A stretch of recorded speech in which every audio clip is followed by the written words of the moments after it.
Hi, I'm Denise Miller, your Leadership Lady Live, and this is the very last day of November. I must apologize because I played a bit of hooky this week and I haven't issued 3 videos for our community efforts. However, today's video, being done on November 30th, very late in the evening, wraps up week 8 of our fourth quarter challenge. Before I go further, I'd like to ask you to remember to like, to subscribe, and to share this video with anyone you feel can use the material. Also, I'd like to invite you to consider joining our fourth quarter challenge. You can send me email or you can message me on this platform and I'll connect you with the team. Now, to go further, let's talk about how we're closing out November. Remember that our theme for this month was to reflect and reclaim. We're looking at things that went well in 2025 that we want to use in 2026. And this month, this month we had 4 topics. The first week was our health. The second week was our relationships. The third week was our career. And this, our fourth week, has been our community. So let's move on. As I said, we're going to have 3 tips in one video. So it's going to be a bit longer than usual, but I think you'll still find it of value. Our communication tip question is, how have you used your voice to serve others this year? Perhaps you spoke up for someone who couldn't speak up for themselves.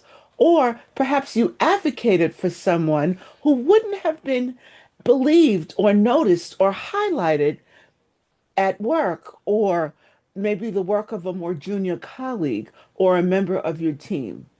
Did you share knowledge that helps someone else grow? Remember, serving others isn't always about advocacy. Sometimes it's about education, teaching a skill without being asked, or mentoring someone new to the environment, your professional environment or community environment.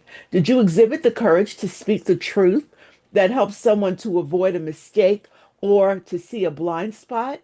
Or did you have a difficult conversation that served someone and kept them from making a bad decision? Take this principle and these practices with you in 2026, and you will do well. On its own, your voice is powerful, but remember that your voice is the most powerful when you choose to use your voice on behalf of others and not only of yourself. Now, that was our communication tip. Let's continue on to our leadership tip for week 8 of the challenge.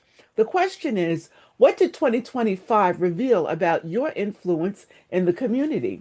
Community means beyond your job or your immediate team or your family. There are broader circles where your presence and voice matter. Your industry, your neighborhood, your professional networks, your online communities, and your volunteer spaces are all examples. Where do you show up and what impact are you having in these spaces? Here are 5 steps in taking an inventory to evaluate your community influence. First, identify where you actually showed up in 2025. Make a list of where you actively participated. Did you contribute to a professional association? Or did you mentor people outside of your organization? Perhaps you volunteered in a community program. The second thing is to honestly assess the quality of your contributions in those areas. Did you show up fully, or were you there in name only and distracted? Were you fully present and engaged, or were you just half committed? The third thing is to identify who was influenced by, and remember that leadership is influence, nothing more, nothing less, as my mentor John Maxwell says. Your presence and your contribution are influence. You measure influence by cataloging impact. To do that, ask yourself some questions. Who grew because you showed up? Who learned something because you shared knowledge? Who got connected because you made an introduction? Now, the fourth thing is to note what you're known for in the communities where you showed up. That's a statement about your reputation, and your reputation is your influence, and your influence is your leadership strength. Are you known as someone who solves problems? Are you known as someone who delivers on commitments? Or are you known as someone who asks good questions? As someone who connects people, perhaps? Or maybe as someone who brings energy and ideas? Or is your reputation more representative of the darker side of the responses to those questions? Think about it carefully and be painfully honest, because that's going to be where you're going to get the most data and the most information for moving ahead to a successful 2026. And now, the fifth thing, was there anywhere that you did not show up but wish that you had? With some restructuring and advanced planning, you can change that in 2026. Remember, your influence in the community is a preview of your legacy. When people think about what you contributed beyond your job and beyond your immediate relationships, what will they remember about you? Now we're going to proceed and go to our team tip for the week. And it is this: what new community relationships or partnerships have emerged in 2025?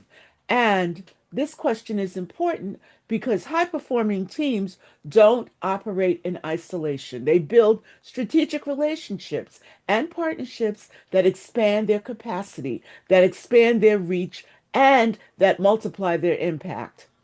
Evaluate and leverage community partnerships strategically.